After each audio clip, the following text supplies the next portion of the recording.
Martial, on a commencé à parler de vous il y a une dizaine d'années, et à cette époque, les spécialistes du jazz ont été frappés immédiatement par le fait que vous jouiez une musique totalement originale.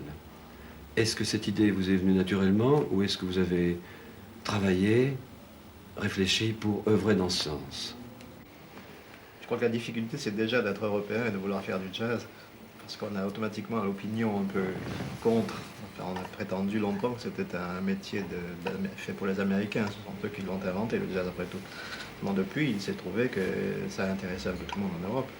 Moi, j'ai peut-être choisi la solution la moins facile, dans la mesure où je me suis un peu enfermé dans mon univers clos, qui comprenait un piano et pas de discothèque, pour éviter justement d'être influencé par les disques trop nombreux des Américains. C'est un peu grâce à ça que j'ai essayé de découvrir quelque chose de personnel. Ce soir, vous nous présentez votre nouveau trio. Il s'agit d'une nouvelle instrumentation, inédite jusqu'alors, je crois bien, et qui consiste à remplacer la batterie par une seconde contrebasse, puisque le trio habituel est composé, nous le savons, d'un piano, d'une contrebasse et d'une batterie. Donc, vous, c'est piano et deux contrebasses. Pourquoi, s'il vous plaît? Je n'ai pas d'explication très logique à vous fournir. Ça s'est fait un peu par hasard, ou même tout à fait par hasard. Nous devions aller à Budapest au mois de juin dernier. Et Daniel Humer, qui jouait de la batterie dans mon trio, n'a pas pu au dernier moment se libérer. Ce qui m'a amené à choisir un troisième musicien différent de Daniel. Aucun batteur n'était libre par ailleurs. Il ne me restait que le choix d'une contrebasse, c'est-à-dire Gilbert Rovert, qui avait fait partie de mes trios précédents. Donc je me suis trouvé avec deux bassistes au lieu d'un batteur et un bassiste. Et le succès a été tel à Budapest que nous avons continué avec cette formule. Et depuis, nous avons adopté cette nouvelle instrumentation. Par la même occasion, c'est une trouvaille, si je puis dire, dans la mesure où c'est original, et je crois qu'aucun trio n'a existé encore avec deux contrebasses et un piano. Cette formule m'intéresse et me permet d'adapter un nouveau répertoire, de composer un nouveau répertoire spécialement pour ce trio.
Martial, de quelle façon travaillez-vous votre piano? Est-ce que vous jouez des morceaux de jazz ou est-ce que vous jouez des partitions classiques, des études du Czerny ou la méthode Anand ou des choses comme Eh ça? bien, pendant des années, je me suis, après les premières années d'études, comme tout enfant, pendant des années, je me suis mis à ne jouer que du jazz, essayer de découvrir des formules, des clichés, des arpèges typiquement jazz. Et puis, je me suis aperçu que j'étais un peu limité à un moment et qu'il fallait revenir à des choses plus scolastiques, plus normales pour progresser.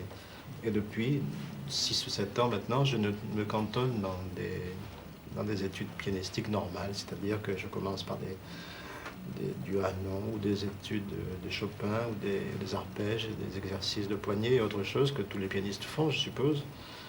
Et puis, s'il me reste du temps dans la journée, alors je m'attaque à des œuvres classiques qui m'imposent des traits techniques qui ne me viendraient pas à l'esprit automatiquement. C'est ça la différence entre la musique imposée et la musique qui vient de soi. Quand on n'a pas de technique et qu'on joue une musique qu'on ressent, on la joue avec les quelques notes qu'on peut faire enfin, avec ce qu'on sait faire sur l'instrument. Et quand on a une musique imposée, ça vous force à résoudre des difficultés.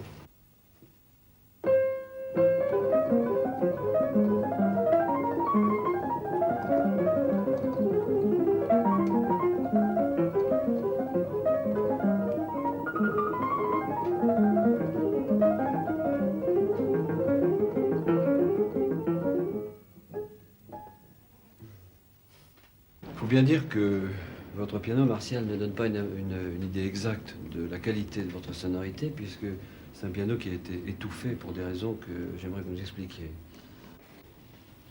Il n'est même plus qu'étouffé, il est trafiqué, disons. La pédale sourde est coincée de sorte que les touches, les marteaux viennent presque à fleur des cordes. Il y a des feutres dans tous les coins. Qu'est-ce que je pourrais dire d'autre? Un morceau de tissu est interposé entre les marteaux et les cordes. Enfin, tout cela pour ne pas gêner les voisins d'une manière abusive, parce que je dois dire que entendre les mêmes exercices à longueur d'année pendant plusieurs heures, ce n'est pas très réjouissant. Alors je suis obligé de faire un effort de ce genre.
Martial, vous êtes un chercheur. Depuis une dizaine d'années, on vous a vu en perpétuelle évolution. Et on vous a vu évoluer de façon assez différente de ce qui se passe, par exemple, dans les milieux du jazz d'avant-garde, aujourd'hui, avec ce qu'on appelle le free jazz. Les pianistes de free jazz sont des gens qui, comme Cecil Taylor, par exemple, pour citer le plus connu, négligent le côté mélodique et harmonique du piano et tentent d'en faire un instrument strictement consacré à la percussion. Qu'est-ce que vous pensez de cette réflexion? Mais personnellement, je ne suis pas tellement attiré par le fait de traiter l'instrument d'une manière différente, parce que j'ai plutôt l'impression qu'on le maltraite dans ces cas-là. Enfin, je ne veux pas citer d'exemple précis, mais j'estime que le piano est un très bel instrument et qu'on doit continuer à en jouer d'une façon classique. Je parle de l'approche de l'instrument. Maintenant, la musique, c'est autre chose. Pour mon cas personnel, j'estime, comme vous l'avez dit, que je suis en évolution continuelle. J'essaie du moins de renouveler mes formules, de ne pas tomber dans des clichés ou dans des habitudes qui, à la longue, seraient fort ennuyeuses. Donc j'essaie à chaque fois, par exemple à chacun de mes albums qui sortent ou chacune de mes compositions, d'ajouter quelque chose à l'édifice que j'ai essayé de construire, disons, péniblement. Mais je ne tomberai pas, en tout cas, dans le travers de ce qu'on appelle le free jazz, c'est-à-dire le travers qui consiste à jouer un peu trop n'importe quoi, n'importe quand, n'importe où. J'adore tout ce qui est moderne, j'adore le côté moderne de la musique, j'admire et j'admets toute évolution, mais à condition de respecter certaines normes qui font que la liberté a une valeur. Je veux dire que la liberté n'a de valeur que par rapport à quelque chose d'établi. Si la liberté est totale et absolue, ça n'est plus de la liberté. Enfin, du moins, c'est mon avis.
Vous avez beaucoup écrit pour le cinéma, Martial. Or, il se trouve que depuis quelques années, aussi bien en Europe qu'en Amérique, la musique de jazz est assez peu sollicitée par les metteurs en scène. Qu'est-ce que vous pensez de ça? Eh bien, je pense qu'il y a des metteurs en scène qui aiment le jazz et d'autres qui ne l'aiment pas. Et il y a surtout ceux qui ont compris que le jazz pouvait amener quelque chose de décisif dans la réussite d'un bon film. Je crois que la musique, en général, est très importante. Et le jazz convient particulièrement aux films d'action, aux films policiers. Les expériences personnelles que j'ai faites, comme À bout de souffle, par exemple, il ressort que l'action est aidée par la musique bien souvent. Ou d'autres films comme Échappement libre, il me semble que le jazz convenait parfaitement à ce type de film.